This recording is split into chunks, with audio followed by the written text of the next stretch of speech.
Mövzumuz hasilat və emal edici sənaye olacaq. Başlayırıq buradan sual-cavaba. Zəhmət olmasa hamı hazır olsun ki, başlayaq. Deməli, ilk sualımız belədir. Təsərrüfatın neçə sektoru var idi? Təsərrüfatın neçə sektoru var?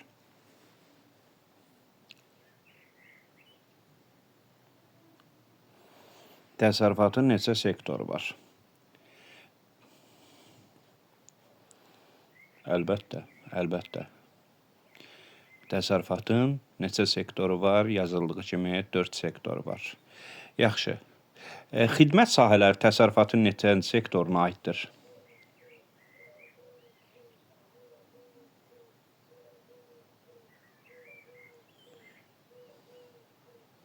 Xidmət sahələri təsərrüfatın 3-cü sektoruna aiddir. Bəs informasiya?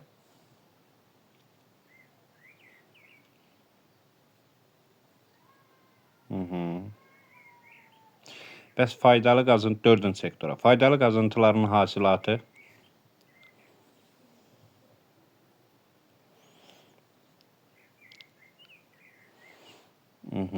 Faydalı qazıntıların hasilatı 1-ci sektordur. Bəs kənd təsərrüfatı?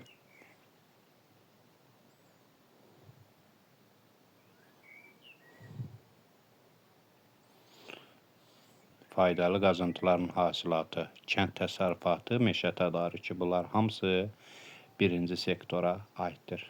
Bəs kimya sənayesi, tikinti, yüngül, yeyinti, metallurgiya, maşın qayırma, bunlarsa hamısı 2-ci sektora aiddir. Hansı regionu dünyanın neft kranı adlandırırlar?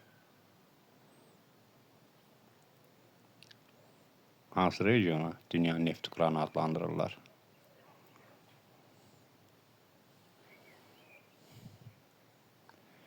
Cənubi-Qərbi Asiyada Ərəb ölkələrini, yəni İran körfəzini dünyanın neft kranı adlandırırlar. Ərəb ölkələri tam hamısı yox.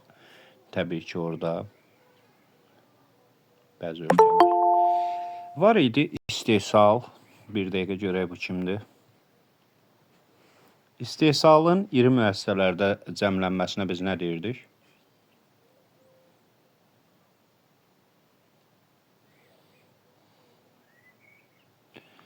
İstehsalın iri müəssisələrdə cəmlənməsinə istehsal təmərküzləşməsi deyirdik. Və istehsal müəssisələri bir ərazidə cəmlənirdisə, ərazi üzrə təmərküzləşmə deyirdik. Braziliyada təmərküzləşmə daha çoxdur, yoxsa Yaponiyada?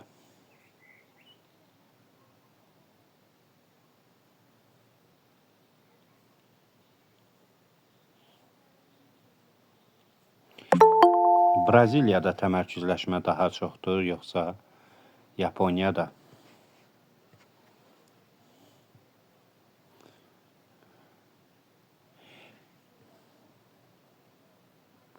Nazlı, sənə əhsən. Əlbəttə Yaponiyada. Nasibər xanım düz yazıb. Braziliyada. Çünki Braziliya inkişaf etməkdə olan ölkədir. Yaponiya inkişaf etmiş ölkədir. İndi Azərbaycanda təmərküzləşmə ancaq hardadır? Bakı şəhərində. Nəyə görə? Çünki Bakıdan başqa... yazmayın, ehtiyac yoxdur. Bakıdan başqa digər ərazilərdə bu qədər sənaye sahələri, inkişaf görə bilərik, xeyr. Deməli, bu inkişaf etmiş ölkədə bir dənə yerdə olur da, paytaxtda falan. Amma Yaponiyanın hər yeri təmərküzləşibdir. Hər yerində sənaye sahələri, universitetlər, nə biləm, texnopolislər falan da belə, laboratoriyalar falan var. Nətər olur ki, Yaponiyada təmərküzləşmə daha çox olur? Şeydə də düşmüşdü bu. Nədir bu? Sınaq, sertifikasiya sınağında. Diqqətli olun, xahiş edirəm. Yaxşı, neftin ən böyük idxalçıları hansı ölkələrdir? Regionlardır daha doğrusu. Neftin ən böyük idxalçıları haradır?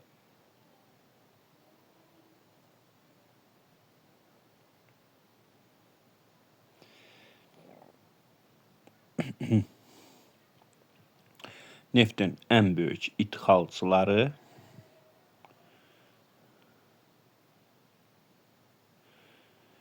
Fidan xanım, yazıbsınız ki, Cənubi Avropa, Şərqi Avropa, Yaponiya, Qərbi Avropa.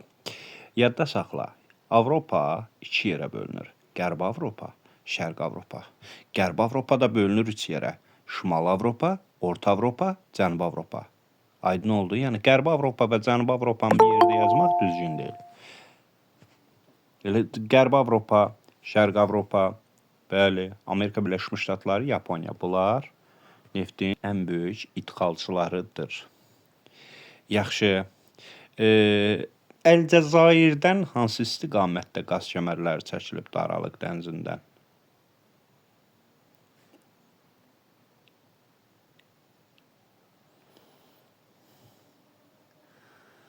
Əlcəzairdən hansı istiqamətlərdə qaz kəməri çəkilibdir?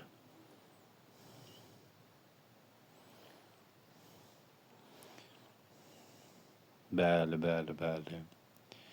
Əlcəzair İtaliya, Əlcəzair İspaniya.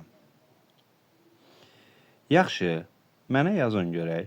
ABŞ-ın ən böyük daş kömür rayonu haradır? ABŞ-ın ən böyük daş kömür rayonu. Bəli, Appalaç dağları. Bəs Carın ərazisində?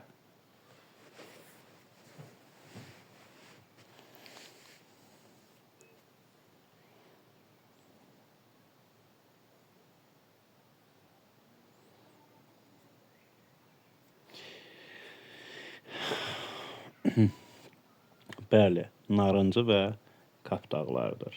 Bəs yuxarı Sileziya hardadır?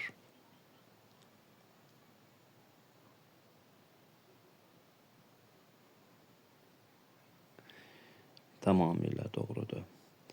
Ekibastus Karaganda desəm, yuxarı Sileziya Polşadadır. Ekibastus Karaganda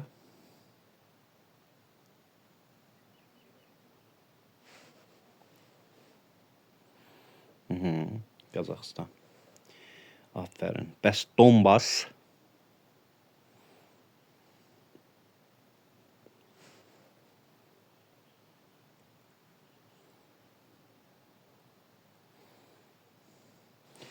Bəli, Ukraynada. Kuznetsk?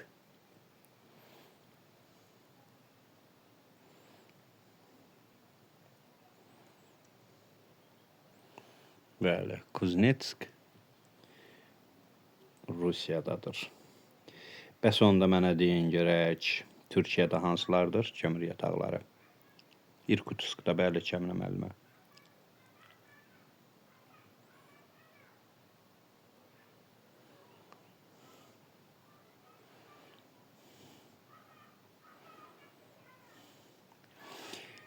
Ereğli, Zonguldak.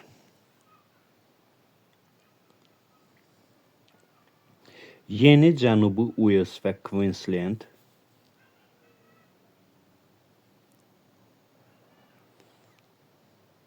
Yeni Cənubi Uels və Queensland. Əlbəttə, bunlar Avstraliyadadır. Onda mənə deyin görək, Türk dünyasından Ulifem kömür yatağı hardadır?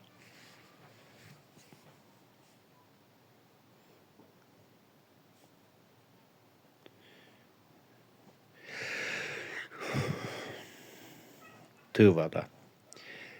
Bəs Bay kömür yatağı hardadır?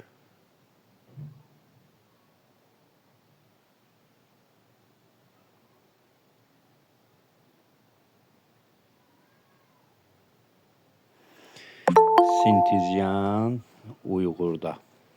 Deməli, Ulifem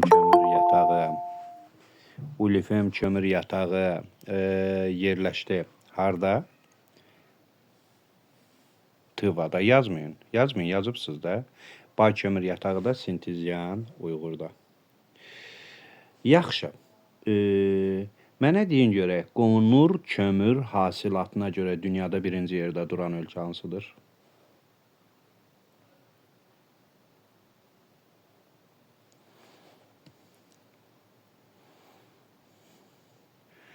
Tamamilə doğrudur, Almaniya. Hansı ölkələrdə kömür əsasən açıq üsulla çıxarılır?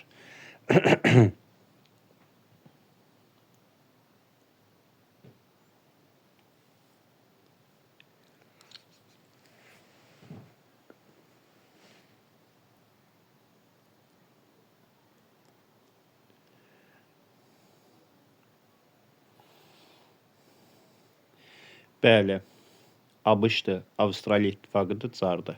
Çünki o yataqlar səthə yaxın yerləşdiyindən eləncə idi. Mənə deyin görək, dünyada hansı mis qurşaqlar var? Dünyada olan mis qurşaqları cəmdə.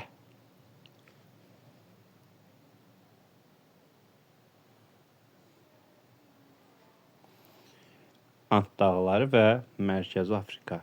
Ant dağlarında hansı iki ölkə mis ehtiyatına görə fərqlənir?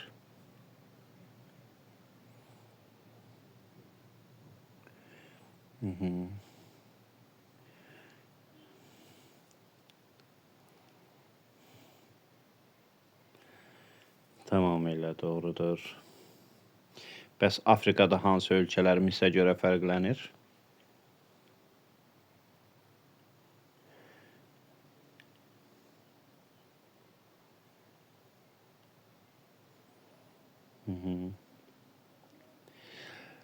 Başqa hansı ölkələr, hansı üç ölkənin adını çəkə bilərsiniz ki, orada var?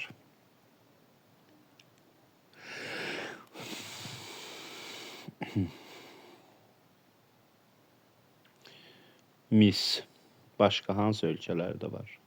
Kanadada var, Qazaxstanda var, Amerika Birləşmiş Ştatlarında var, Rusiyada var, Avstraliyada var və s. Dünyada fosforitlə zəngin olan iki region hansı regionlardır?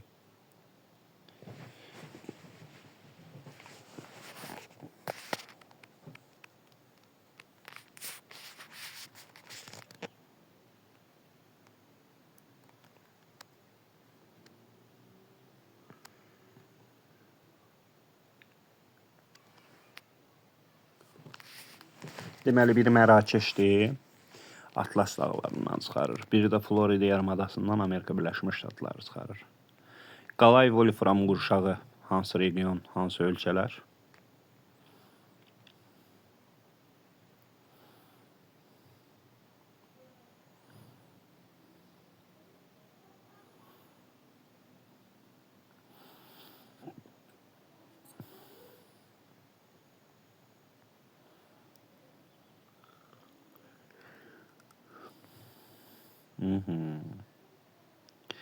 Tamamilə doğrudur.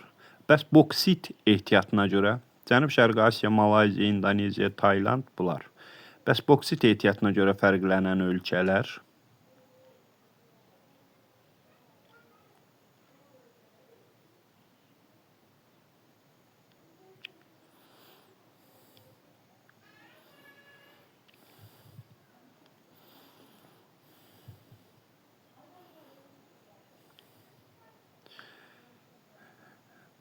Avustraliya, Gvineya, Yamayka, Surinam, Gayana, Braziliya, Macaristan, Avustraliya, dedik Avstraliyanı. Boksit nəyin xammalıdır?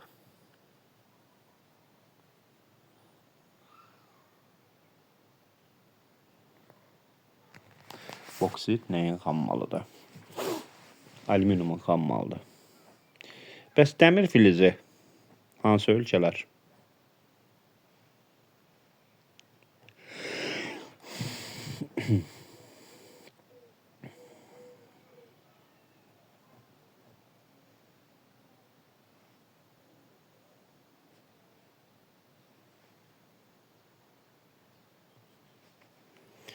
Bir dənə qəşəng sual gələcək, diqqətli olun. Bəli, Braziliya, Avstraliya, Çin, Hindistan, Ukrayna, Rusiya, Kanada, nə bilim də və s. və s. Mənə deyin görək, inkişaf etmiş ölkələr nəyə görə dəmir filizi hasilatını yavaş-yavaş dayandırırlar? inkişaf etmiş ölkələr. Nəyə görə? Dəmir filizini yavaş-yavaş bir çox səbəb var. Əsas səbəbi istəyirəm. Oyunları Formus test təhlil eləyəndə də qarşımıza çıxdı.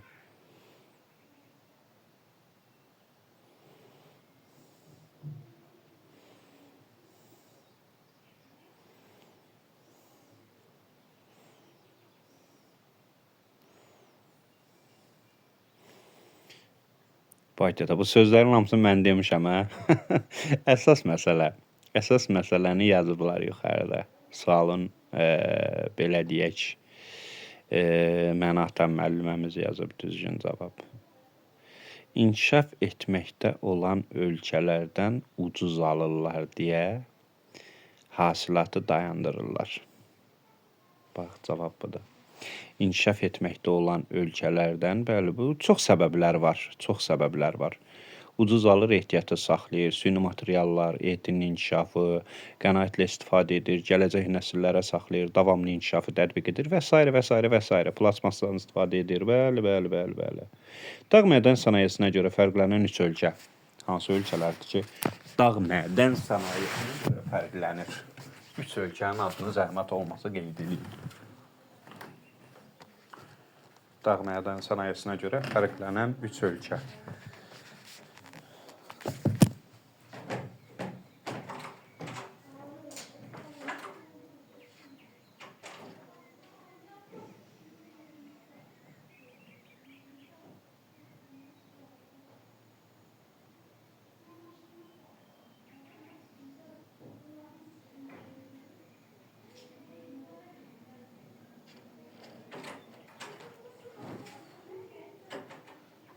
Aha, düzdür.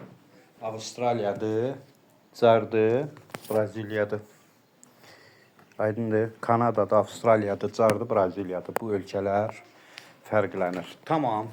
Davam eləyək yenə də. Deyin görək. Əlvan metallar hansı qruplara bölünür? Əlvan metallar hansı qruplara bölünür?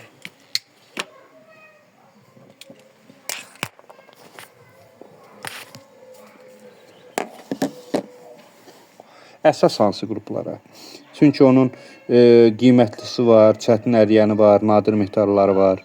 Ağır və yüngül əlvan metallara bölünür. Ağır və yüngül əlvan metallar. Yaxşı. Ağır əlvan metallar hansılardır? Düzdür, Sidqə müəllimə düz yazmısınız. Ağır əlvan metallar hansılardır?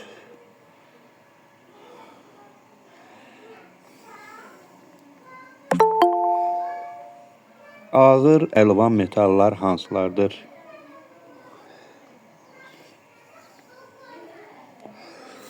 Ağır əlvan metallar misdir, sinkdir, qurğuşundur, qalaydır. Bəs yüngüllər?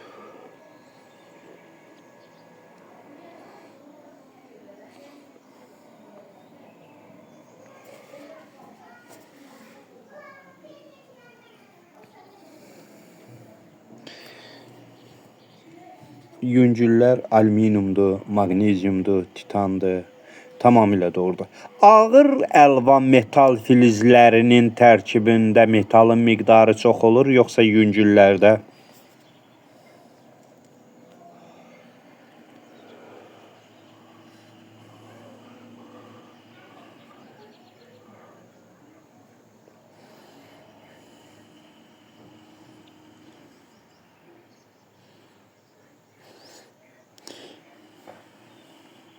Bir ton hasil olunan misin tərkibindən, mis xurundan 5-10 kiloqram mis əldə olunur.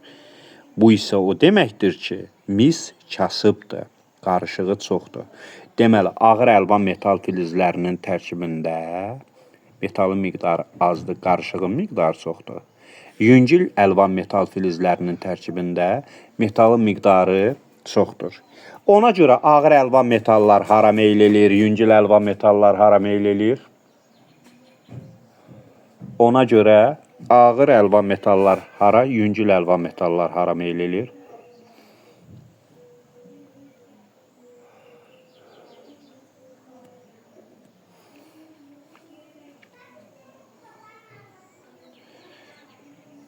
birmənalı şəkildə ağır əlvan metallar xam mala, yüngül əlvan metallar isə ucuz enerjiyə. Yəni ağır əlvan metallar istehlak rayonlarına, hasilat rayonlarına üzr istəyirəm. Yüngül əlvan metallar isə enerji tutumludur.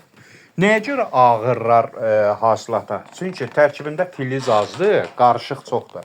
Aparıb başqa yerdə saxlaşdırsalar, artıq orada geri qaytarmaq üçün nəqliyyat xərcləri artacaq və məhsulun maye dəyəri nə olacaq? Qalxacaq. Yaxşı, dəyərli həmkarlar, davam eləyək. Mənə deyin görək, energetika neçə yerə bölünür?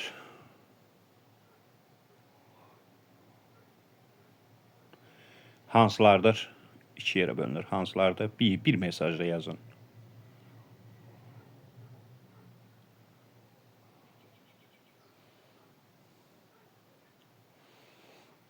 Bölünür. Yanacaq energetika, elektroenergetika.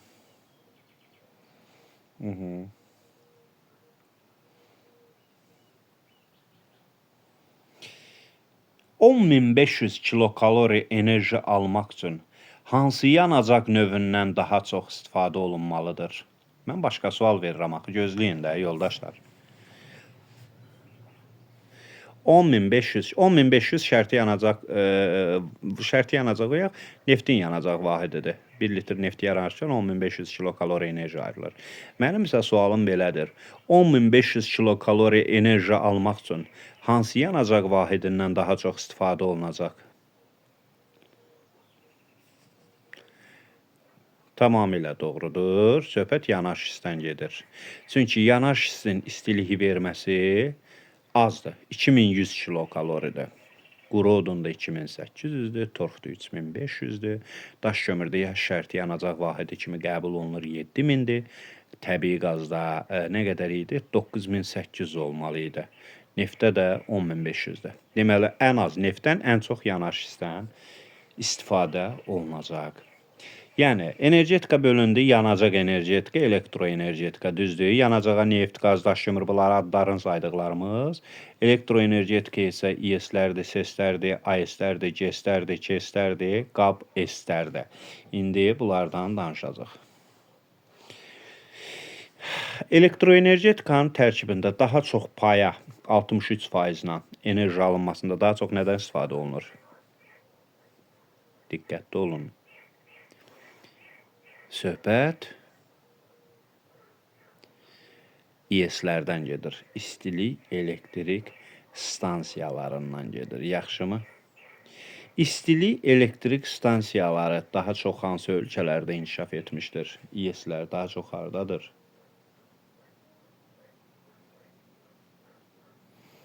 İES-lər daha çox hardadır?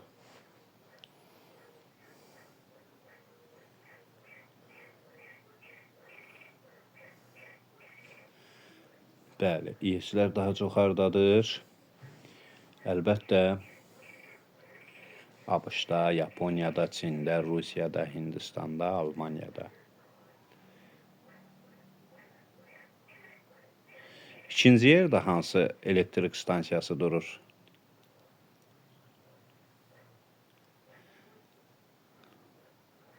Su elektrik stansiyası durur. Tamamilə doğrudur. Su elektrik stansiyası durur.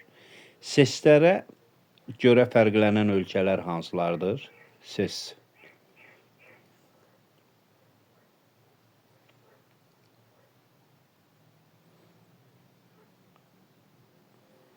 SES-lərə görə fərqlənən ölkələr hansılardır? Kanadadır yenə də, ABŞ-dır, Braziliyadır, Rusiyadır, Çindir, Norveçdir. Braziliyadır. Yaxşı. Üçüncü yerdə hansı durur? Üçüncü yerdə hansı durur? Üçüncü yerdə hansı durur? Atom elektrik stansiyası. Hansı ölkələrdə AES-lər var? Zəhmət olmazsa.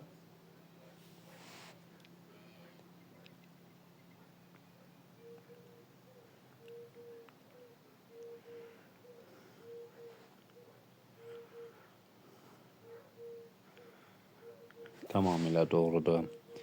Yaponiyada, Almaniyada, Fransada, Rusiyada tamamilə doğrudur. Yaxşı, atom elektrik stansiyasında partlayış baş verərsə, ekoloji vəziyyətin hansı mərhələsi olar, yaranar? Bioloji məhsuldarlığını əbədi itirən.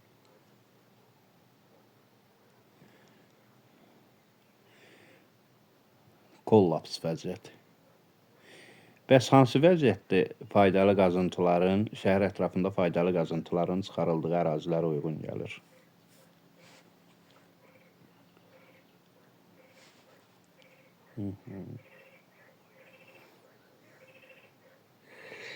Yaxşı, faciəli vəziyyətdə. Az Güntex, Startline, Topaz kimi stansiyalar, nə stansiyalardır? Sumqayıt nədir müəllimə?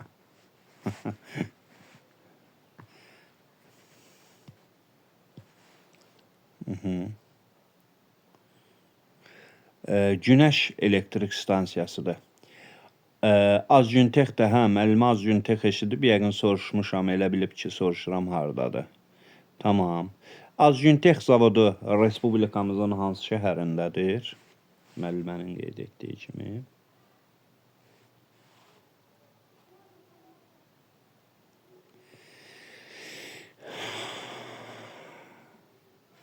Sumqayıt şəhərində.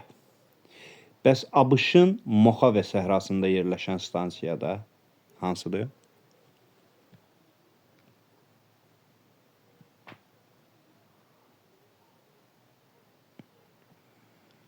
İvampa Solar.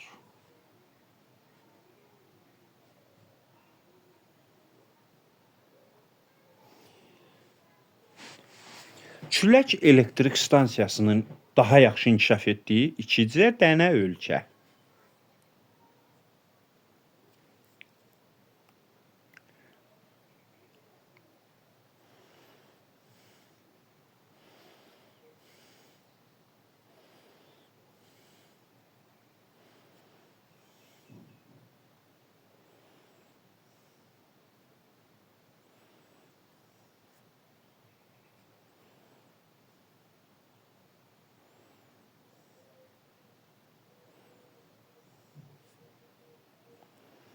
Danimarka və Niderland.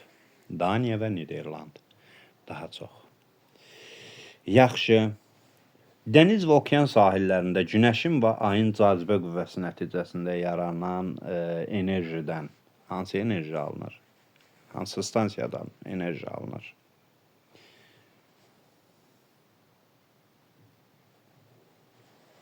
Qabarma çəkilmə elektrik stansiyasında enerji alınır.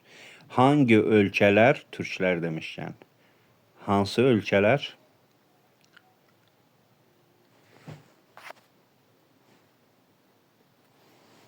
Hansı ölkələr? Fransa, bəli, Britaniya, Kanada, Çin, Amerika Birləşmiş Ştatları, Hindistan. Bu qabarma çəkilmədir, nə bilim, geotermallardır. Bunlar alternativ enerji mənbələri hesab olunur. Alternativ enerji mənbələrinin üstün cəhətləri hansılardır? 3 əsas üstün cəhəti. Bəli, ekoloji cəhətdən təmizdir. Bunu bildik. Sonra tükənmir, əhsən, bunu da bildik. Və sərfəlidir, bəli. İqtisadi baxımdan səmərəli və sərfəlidir. Deməli, tükənməyən təbii ehtiyatdır, ekoloji cəhətdən təmizdir, iqtisadi baxımdan səmərəlidir. Yaxşı. Hansı elektrik stansiyası üçün mütləq bu amillər nəzərə alınmalıdır? Yanacaq və çayların olmaması, amma enerjiyə tələbatın olması. Diqqətli olun, diqqətli olun. Yanacağın və çayların olmaması, enerjiyə tələbatın olması mütləq. Söhbət atom elektrik stansiyasından gedir. Xüsusilə dağ çaylarının olması,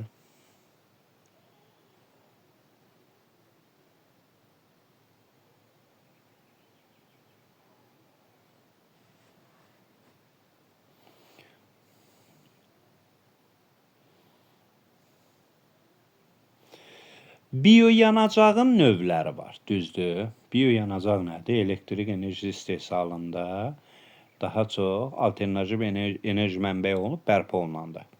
Üzüm maddələrdən, soyadan, rapsdan, peyindən istifadə olunur, tullantılardan istifadə olunur. Bərk maye qaz halında olur, düzdür? Tələsməyin, sualımı verim, sonra yazın. Bir dəqiqə, həmkarlar. Bir saniyə zəhmət olmasa sualım var. Qranul nədən alınır?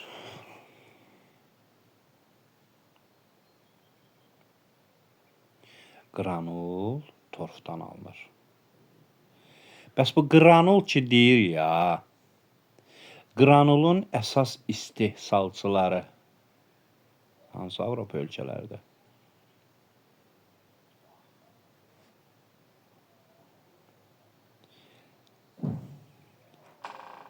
Almanya, İsveç, Avstriya. Tamamilə doğrudur. Almanya, İsveç, Avstriya. Tamamilə doğrudur. Yaxşı.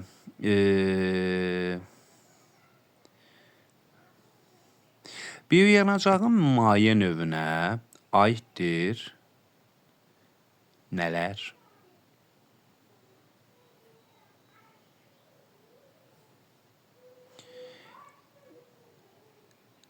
Etanol, metanol, biyodizel. Yaxşı. Etanol, metanol, biyodizel. Bioetanolun istehsalının 45% hansı ölkənin payına düşür? Yəni hansı iki ölkə daha çox fərqlənir? Uşaq sualı olmasın da. Hansı iki ölkə bioetanola görə fərqlənir?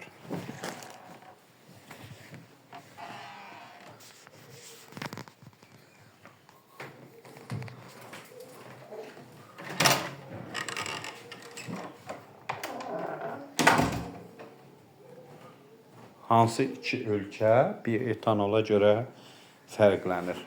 Əlavələri yazmayın. Mən sual verəcəm sizə. Narahat olmayın, əzizləmkarlar. Deməli, dedik ki, Braziliya ilə ABŞ fərqlənir.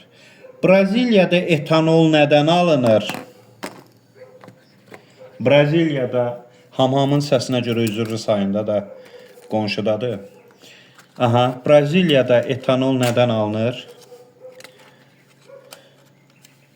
Şəkər qamışından. Bəs ABŞ-da nədən alınır?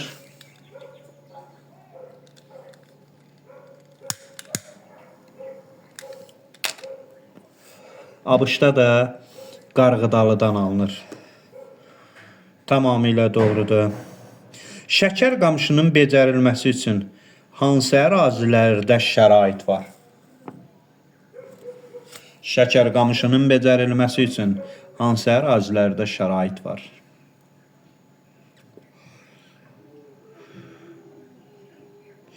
Perudur, Karib dənizi hövzəsidir, Hindistandır, İndoneziyadır, Malayziyadır, Mozambikdir. Əlverişli iqlim şəraiti olsa da bu ölkələrdə şəkər qamışı əsasən nədə istifadə olunur? Şəkər istehsalında.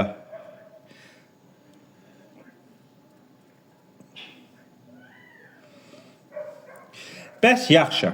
Biyodizelin xammalı nə sayılır? Biyodizelin xammalı nə sayılır?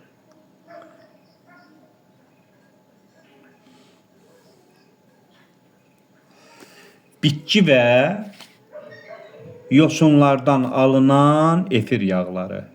Avropada biyodizel üçün nədən istifadə edirlər? Avropada biyodizeli nədən hazırlayırlar?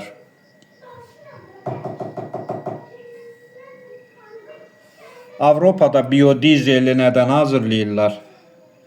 Raps və günəbaxandan.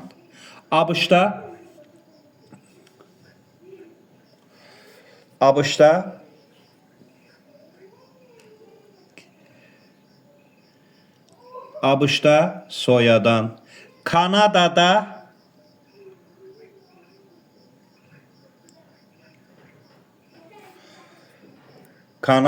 kanoladan. Cənubi-Şərqi Asiyada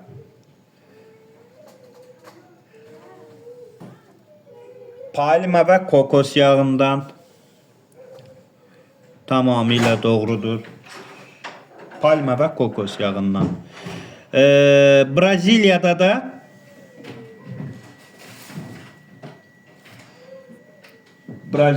da kızım apar onu çağır.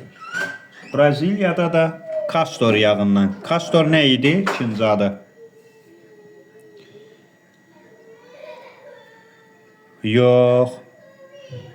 Gənə-gərçək, bəli, tamamilə. Bioqazdan ən çox istifadə edən ölkə hansıdır? Bioqazdan ən çox istifadə. Bunlar düşə bilər. Bioqazdan ən çox istifadə edən ölkə. Daniya, bəli, Danimarka. Bioqaz istehsal edən iri həcmli qurğuların sayına görə hansı ölkə fərqlənir? Bioqaz istehsal edən iri həcmli qurğuların sayına görə fərqlənir. Almaniya tamamilə doğrudur. Bəs onda mənə deyin görək, bioqazla işləyən avtobuslar hansı ölkə?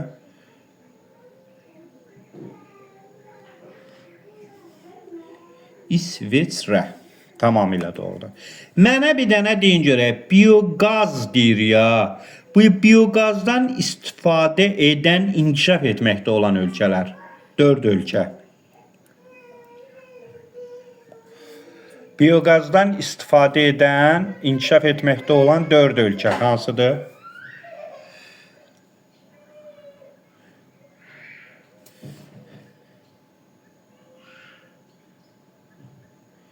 Çindir, Hindistandır, Vietnamdır, Nepaldır. Yaxşı.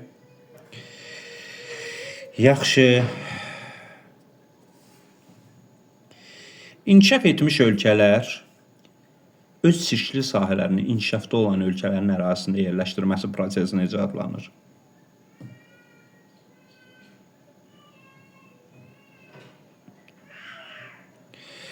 Necə adlanır?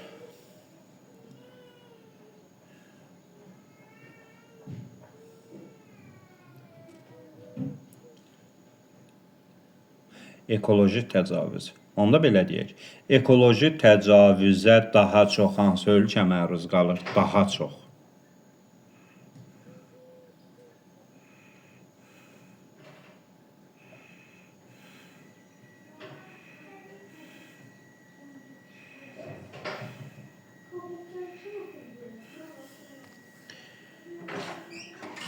Çin.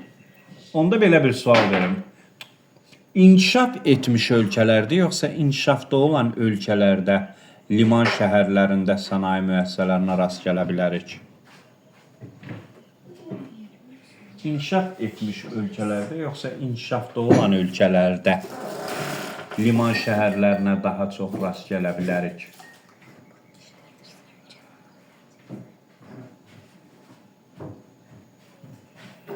Hər ikisində. Biri xammalı ixrac eləmək üçün gətirir liman şəhərindən yola salır.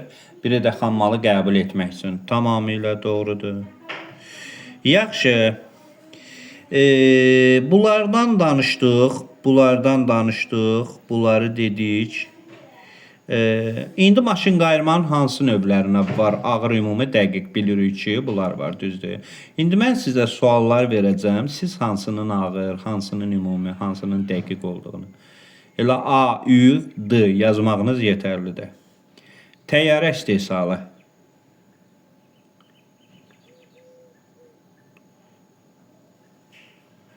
Təyyarə istehsalı. Əlbəttə ümumi maşın qayırma. Təkər söhbət yadınıza gəlir. Təkərlilər ümumidir. Aha. Cihaz qayırma.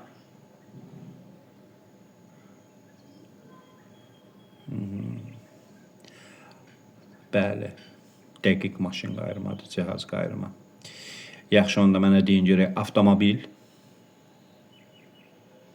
Avtomobil, təkərli.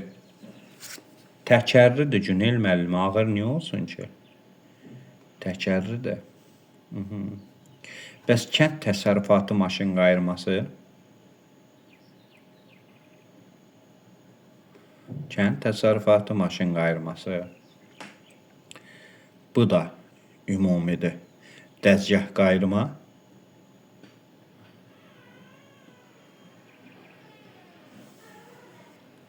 Bu da ümumidir. Deməli, həmkarlar, avtomobil, qatar, təyyarə istehsalı, yəni nəqliyyat maşın qayırması, kənd təsərrüfatı maşın qayırması, dəzgah qayırma ümumidir. Energetika maşın qayırması, dağ mədən maşın qayırması, yol tikinti, sənaye avadanlıqları istehsalı ağırdır.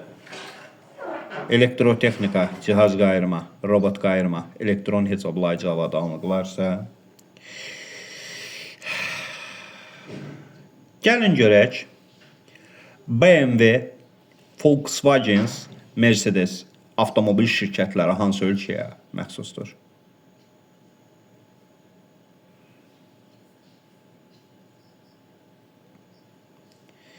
Tamamilə doğrudur. 2000-2003-cü illərin məşhur telefon markası olan Nokia hansı ölkəyə aiddir?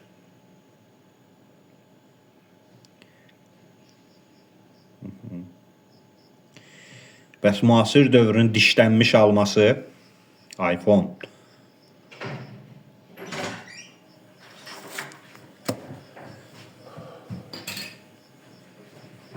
Əlbəttə, Amerika Birləşmiş Ştatlarına aiddir.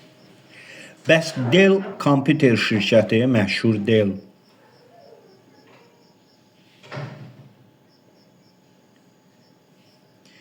təbii ki, o da ABŞ-a aiddir. Bəs HP kompüter şirkəti, HP, HP da, HP. HP, o da Amerika Birləşmiş Ştatlarına aiddir. Bəs dəyər ölməz Samsung, elə əvvəldən Samsung, indi də Samsung marka bir nömrədir sadəcə olaraq. Samsung, bəli, Cənubi Kore. Yaxşı, gəldik.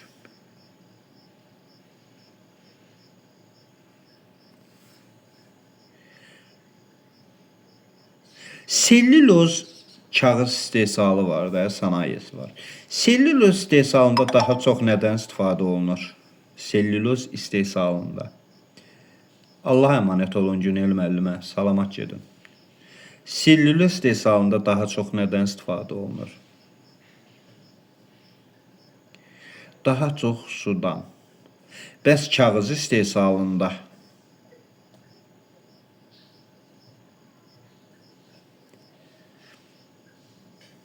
Daha çox enerjidən.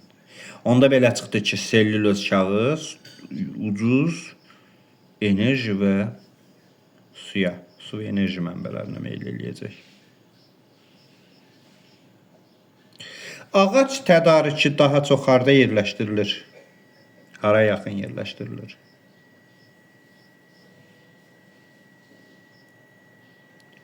Ağac tədarükü bir mənalı şəkildə tədarük eləyirlər də, orada ağacı yığırlar, bağlayırlar, daşımaq üçün hazırlayırlar. Deməli, xam mal mənbələrinə meyl eləyəcək. Daha sonra meşə sənayesi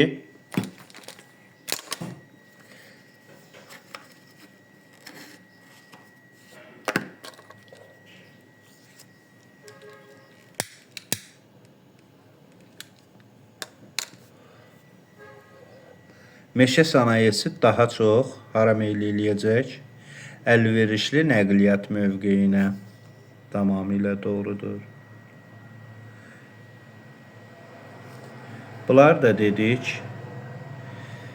İES-lər neçə yerə bölünür? İES-lər neçə yerə bölünür?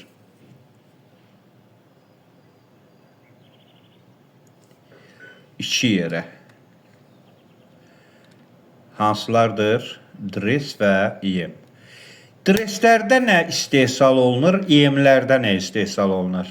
Diqqət.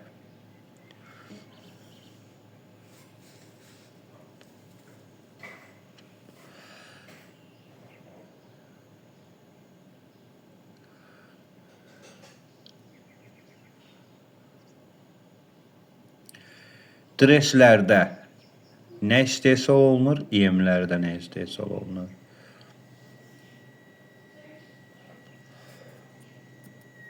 Streslərdə yalnız enerji, yemlərdə isə həm buxar, həm enerji. Tamamilə doğrudur. Plastik kütlə, spirt kimya sənayesinin hansı sahəsinə aiddir?